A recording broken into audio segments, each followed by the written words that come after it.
यज्ञेश जी मेरे साथ कल से हैं, उदय भीम कंगौल साहब विधायक जी, दर्शिता जी विधायक जी, माधव जी, असीम जी, अश्विन, राजकोट के प्रमुख पत्रकारगण और सभी विशेष रूप से यहाँ उपस्थित आप सब लोगों का अभिनंदन।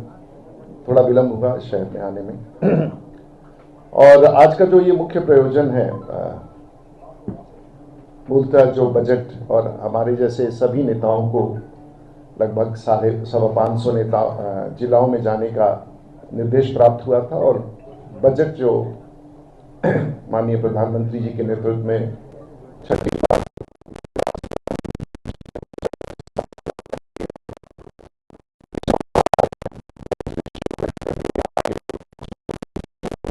और जब आप कहें कि इसे समाप्त करना है और मुझे छोटा वाइट बनाना है तो मैं उसके लिए भी, लेकिन मैं चाहूँगा जो पत्रकार जो अन्य हैं जो टीवी जगत से हैं, तो आप अगर विस्तार से कुछ विषयों पर चर्चा करना चाहें तो मैं करने के लिए तैयार। आपने मेरे बारे में विस्तार से बताया। मेरा ये राजनीतिक जीवन का 34वां वर्ष है और मैं विधायक भी रहा हूँ, सांसद भी रहा हूँ राज्यसभा लोकसभा में, और मेरा ये 7वां टर्म है लोकसभा राज्यसभा में। मैं 26 साल की उम्र में बिहार में विधायक बना और मेरे से ज़्यादा मेरी प्रसिद्धि जिनके खिलाफ मैं लड़ता हूँ उनकी हो जाती है, क्योंकि मेरे बारे में कम होता है और जिससे मैं लड़ता हूँ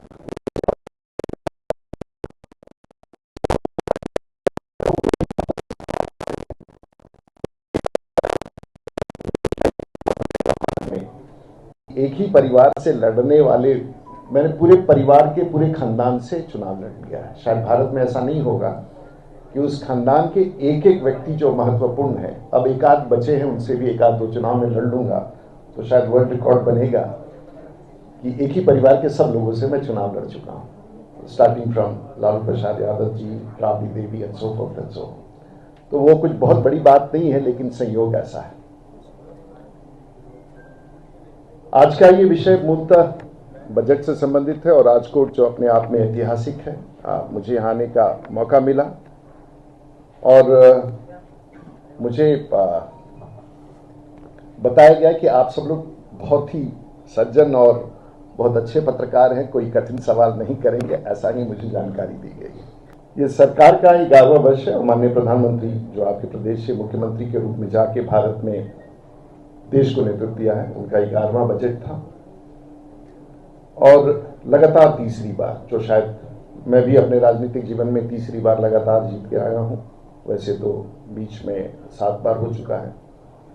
और आखिर में जब बजट बनाया जाता है भारत का, और याद रखेंगे इस विषय को कि जब हम बजट की बात करते हैं तो उसमें राजकोट भी शामिल है, उसमें पौंडीचेरी भी शामिल है, उसमें लक्षद्वीप भी शामिल है, उसमें दमन दीव भी है और उसमें जम्मू कश्मीर भी हो जाता है। और ये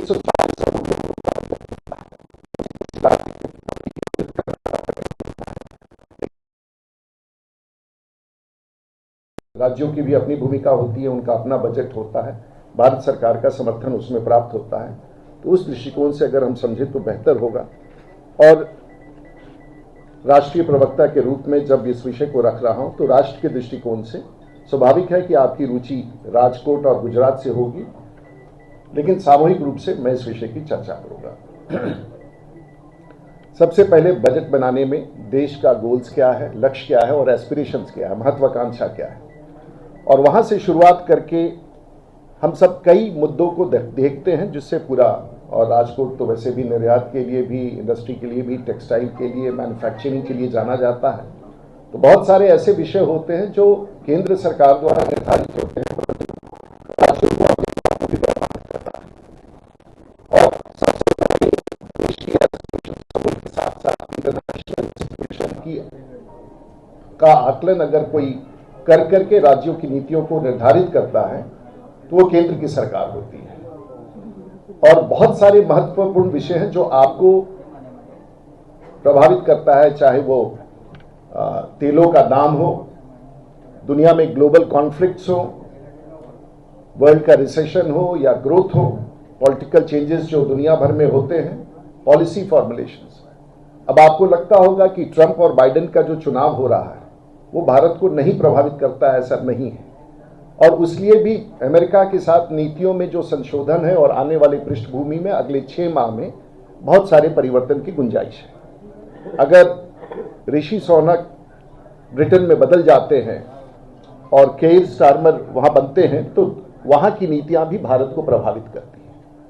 और इस बात को स्मरण करना होगा कि यदि आपको ऐसा लगता है कि यूक्रेन और रूस के युद्ध से आप प्रभावित नहीं हैं, तो दुनिया का हर व्यक्ति ऐसे युद्धों से, चाहे वो पैलेस्टीन का इजरायलियों के साथ युद्ध हो या इजराइल का पैलेस्टीन के साथ युद्ध हो, ये सभी चीज़ें प्रभावित होती हैं।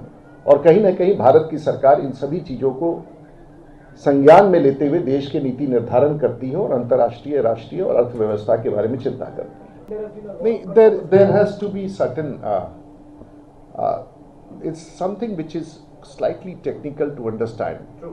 By sheerly, you see, the distortion in the market which was there in the aviation sector was till the time Indian Airlines and Air India were a player where the government used to spend them and direct them to take flights, whether it is, so there was a social welfare scheme when you used to instruct an airline to start operations from A and B place irrespective of the loss or profit.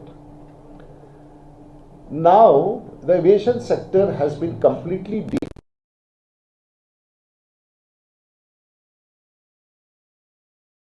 and with the disinvestment of Air India, Indian Airlines, that whole market is free. When the Airport Act was repealed, 19 something, then it was decided that the market forces will take a call as to the demand and supply in the traffic. So why is that smaller cities still have an international flight and larger cities do not?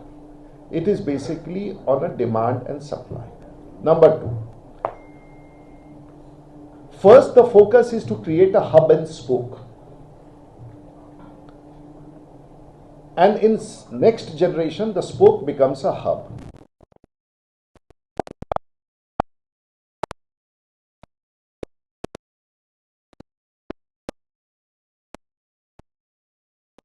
Extent Chennai, which has, I mean, they have the parallel traffic. They have absolutely come down. They do not. They absolutely. It is all based on. So the metros which come up. Traditionally, Mumbai has been a metro with a financial capital where the world comes in. Delhi is now the national capital. Bangalore is the IT capital. Hyderabad, Bangalore, industrial capital. So most of the flights for people, either you have flights like from Cochin and other places, you have direct flights to international because there is a demand.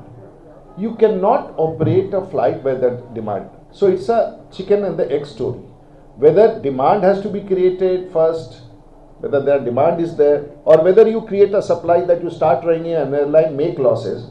Because for an airline, how do you become if you ask in the airline, how do you become a millionaire? Ask a billionaire to set up an airline, he'll become a millionaire. आज भारत में अभी तक 14 विमानन कंपनियां आई।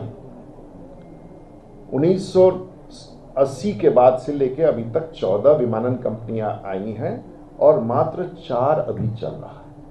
इस बात को ध्यान रखेंगे, जिस देश में जितनी संख्या में एयरलाइंस आई हैं, बंद होने वालों की संख्या चलने वालों से ज्यादा है।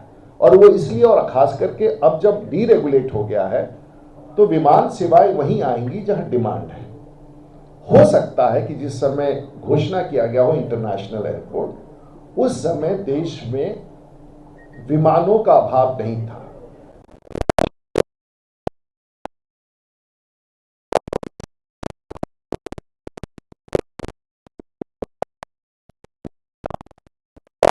जो 80% जो दुनिया के विमानों में उपयोग किए जाने वाला टाइटेनियम है वो रशिया में है, और सैंक्शन के बाद यूरोपियन देश जो इंजन बनाते हैं वहां से यूरेनियम लेना, बाकी जापान और चाइना में है, तो कम हो गया। तो इंजन के साथ हो सकता है यहाँ का विमानन सेवाओं का अभाव इसलिए हुआ हो, जो योजनाएं, जो विमान कंपनियां हैं उनकी जहाजों की संख्या आज उड़ान के लिए कम हो। I would not be the right person. For example, Patna is written as Jayaprakash Narayan international airport और पिछले 70 साल से एक भी इंटरनेशनल विमान नहीं आया है। तो कहने का मतलब है मेरी ऐसी समझ है कि किसी एयरपोर्ट को घोषित करने से वो इंटरनेशनल, क्योंकि वो अब सरकार की योजना में नहीं है।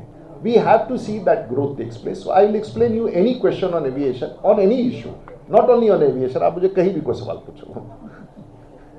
Thank you very much. You got my point. What I am trying to say.